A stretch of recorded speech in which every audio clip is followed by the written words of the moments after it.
Bonsoir à tous, bienvenue sur cette session d'information dominicale de la radio et télévision Bonferré. Les pays membres de l'Alliance des États du Sahel AES mettent en place progressivement les instruments juridiques et institutionnels en vue d'assurer le développement socio-économique et politique de l'espace. À Bamako, au Mali, ce sont les ministres de l'économie et des finances de l'espace qui sont réunis. Les conclusions prévoient entre autres la mise en place d'une union économique monétaire, la création d'une banque d'investissement ainsi que de la création d'une compagnie aérienne. Les précisions, c'est avec Youssouf Haïdara.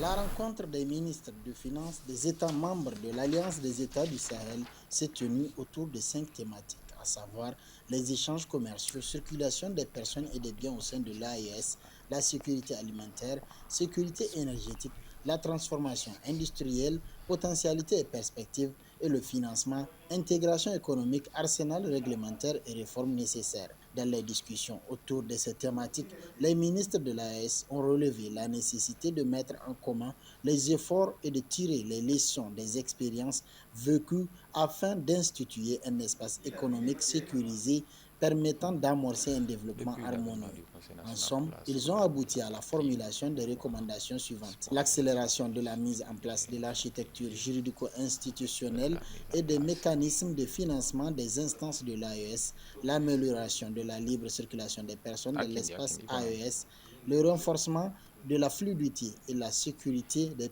corridors Est-ce que d'approvisionnement en luttant droite ou bon, notamment contre les nous sommes de pratiques gauche ou droite anormales on a et les tracasseries de l'espace AES, Lui, c'est en l'accélération haut. de la Je mise te en dis la œuvre de gauche. projets et Oh, mais on programmes va rien. énergétiques, agricoles, hydrauliques, de réseaux de transport routier, aérien, ferroviaire et fluvial dans les États de l'AES, Depuis la l'avènement du Conseil création national d'une pour la compagnie sauvegarde de la aérienne patrie au commune pouvoir aux de États la de nation. l'AES, le développement des aménagements hydro-agricoles d'intérêt commun dans l'AES pour booster la production agricole, L'espoir bassins de la agricoles Afrique du notamment Sud. ceux du fleuve Sourou, plaine de l'Office Niger, la construction et le renforcement des projets d'infrastructures, barrages, pistes rurales, routes, périmètres pastoraux, parcs de vaccination des animaux, la mise en place d'un dispositif de sécurité alimentaire commun aux 3 États de l'AES à travers des organes dédiés, stock de sécurité alimentaire, système d'alerte précoce, observatoire des marchés agricoles,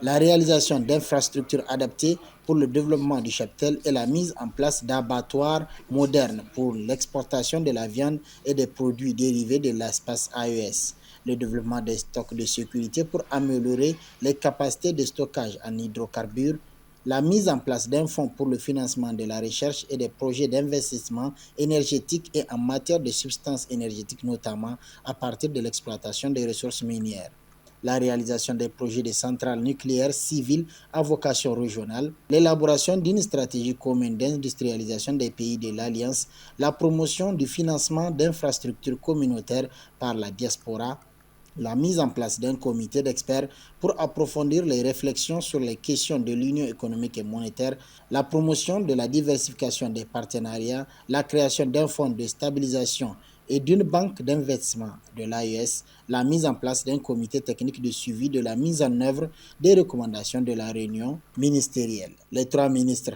des 3 États membres de l'AES, à savoir le Niger, le Burkina Faso et le Mali, ont formulé une motion de félicitations à l'endroit du ministre malien pour l'organisation et la bonne tenue de cette première rencontre entre les ministres de ces États.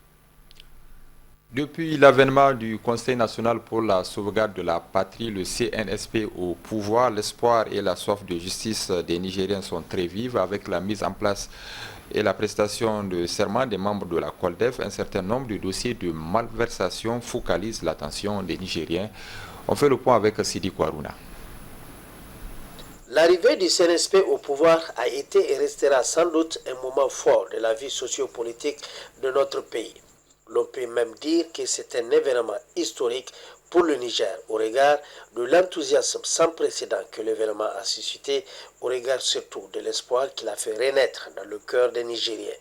Rien que sur le plan de l'assainissement, nombre de nos compatriotes fondent à nouveau l'espoir que la vérité jaillira désormais des gros dossiers de malversation qui ont défrayé la chronique dans notre pays ces dernières années et dont l'instruction leur a laissé l'impression d'un goût d'inachevé. Aujourd'hui, les attentes des populations, c'est de voir la lumière jaillir sur un certain nombre de questions et que les gens rendent compte de leurs actes.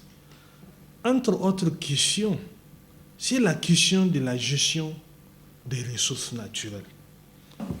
Vous vous rappelez des questions liées à l'uranium gate impliquant des dignitaires et aujourd'hui, au-delà de ça, récemment, vous avez, en lien toujours avec ces dossiers, la question du T3 qui a fait l'objet de publications et d'articles dans les médias internationaux. Notre pétrole, pendant 12 ans, pendant 10 ans, plus de 10 ans, a été exploité sans aucune transparence. Une commission parlementaire, à l'époque, avait été proposée pour pouvoir faire la lumière et voir dans quelles conditions ce pétrole est exploité. Ça a été interdit. Nous avons assisté à une gestion opaque de notre pétrole pendant plus de 10 ans.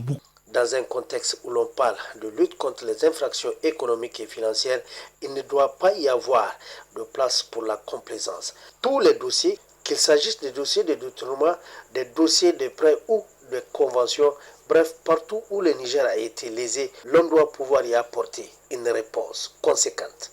Mais l'autre question également, sujet le plus scandaleux, c'est la question du chemin de fer. Dans quelles conditions le marché ouvert qui a été remporté par une entreprise africaine, béninoise, a été arraché à cette entreprise pour être octroyé à Bolloré et par la suite, on se retrouve avec une infrastructure inutilisable. Comment peut-on ne pas parler de la question du ministère de la Défense, où on a vu à l'époque les propos tenus par le ministre de la Défense, l'ancien ministre de la Défense à l'époque, commentant, n'est-ce pas, dans une discussion, les conclusions du rapport. Exactement, la question de l'avion présidentiel, et on a vu les conditions dans lesquelles on a sacrifié notre mont Grémoun, et notre mont Bagazam, excusez-moi, qui a fait notre fierté pour arriver à ce mont Grémoun, et par la suite, que cet avion a même fait l'objet de saisies, on se rappelle à des occasions précises. Donc là également, c'est un dossier autour duquel les Nigériens attendent beaucoup de réponses. Pendant plusieurs années, les Nigériens sont restés sur leur soif de connaître la vérité sur nombre de ces dossiers. Certains ont même perdu tout espoir de voir ces dossiers connaître enfin une vraie instruction. C'est en cela que l'avènement du CNSP est une opportunité, une véritable occasion pour assouvir ses désirs de justice pour le peuple nigérien. Aussi, nombre de nos concitoyens exhortent-ils les nouvelles autorités à ne ménager aucun effort pour tirer définitivement au clair toutes ces affaires. Une perspective qui doit être du reste un passage primordial, voire obligatoire, pour aboutir à une véritable refondation de l'État. Ce sont de puissants instruments d'influence scientifique et culturelle de la France de par le monde, les centres culturels. Celui du Niger appelé Centre culturel franco-nigérien Jean Rouge, qui a une antenne à Zender, cessera de fonctionner dans les semaines à venir, en tout cas dans sa forme actuelle. Le Conseil national pour la sauvegarde de la patrie a décidé de dénoncer l'accord bilatéral portant sur le statut du dit centre. Retrouvons Sidi Kouharouna pour d'autres précisions. C'est le magazine Afrique Intelligence, en sa parution du 24 novembre dernier, qui révèle l'information. Niamey décide de dénoncer les accords de 1977 concernant le centre culturel franco-nigérien Jean Rouge de Niamey. Si la France n'a pas encore répondu, le magazine croit savoir que les raisons liées à cette décision semblent émaner de la volonté des autorités de Niamey de s'inscrire dans un cadre élargi de dénonciation générale des accords bilatéraux entre les deux pays. Cependant, rapporte Africa Intelligence, cette dénonciation risque d'être entravée par des problèmes d'ordre juridique, faisant observer que si les investissements, eux, sont majoritairement français, Il convient de le préciser, le centre culturel franco-nigérien Jean Rouge de Niamey, qui a une représentation à Zender, est un haut lieu de promotion culturelle et intellectuelle. Le centre, pour ainsi dire, met à la disposition d'un public varié d'utilisateurs nigériens ces installations pour mieux s'instruire à travers des bibliothèques relativement bien garnies ou pour promouvoir leurs œuvres artistiques à travers les studios et les espaces de promotion musicale. Autant dire que les 10 utilisateurs risquent d'être les grands perdants de ce nouveau bras de fer. Il convient de le noter, cette énième crise intervient à un moment où les troupes françaises sont en passe d'achever leur retrait définitif du territoire nigérien. Avec cet épisode, il faut craindre surtout une détérioration irréversible de la coopération franco-nigérienne qui est déjà largement handicapée par l'expulsion de l'ambassadeur français en poste au Niger.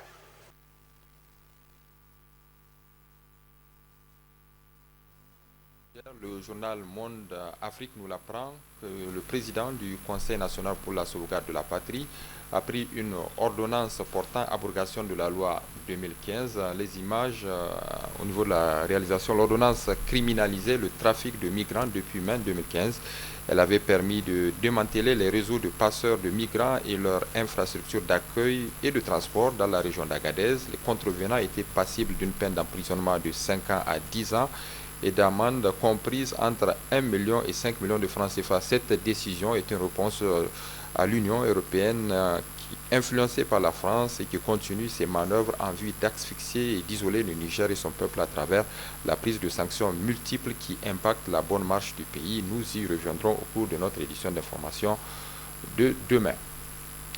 La suite de ce journal avec la normalisation progressive de la situation en lien avec la fourniture de l'énergie électrique dans la zone du fleuve Dosso, Tillabéri et Niamey, avec l'augmentation de la capacité de production de la Nigélec de 30 MW. Cette initiative est saluée par les populations de Niamey qui encouragent les autorités de transition à maintenir le cap. Reportage signé Reina Moussa. La mise en service de la centrale solaire photovoltaïque de Gorubanda alimentera désormais en électricité 70 000 abonnés de la Nigélec, soit 500 000 personnes de la région de Niamey. Une initiative louable pour ces quelques citoyens que nous avons rencontrés ce matin. C'est vraiment quelque chose qui s'est très bien passé. On a beaucoup souhaité avoir cela et Dieu a fait que ça a vu le jour. Dieu merci. Maintenant que la CEDEAO enfonce le clou, ça va rentrer dans ses pieds. On s'en fout. Ça marche très bien. Et bravo au CNSP. On ne peut que se réjouir de la situation. Et elle s'est améliorée au bon gré, n'est-ce pas, de l'ensemble des Nigériens, je pense. Et c'est une bonne chose que nous allons souhaiter qu'il puisse continuer jusqu'à satisfaction de la population. Machallah, alhamdulillah, vraiment pour le moment, par rapport à hier, ça va et aujourd'hui. On commence à apprécier quand même parce que la journée d'hier, il n'y avait pas eu de coupure quand même.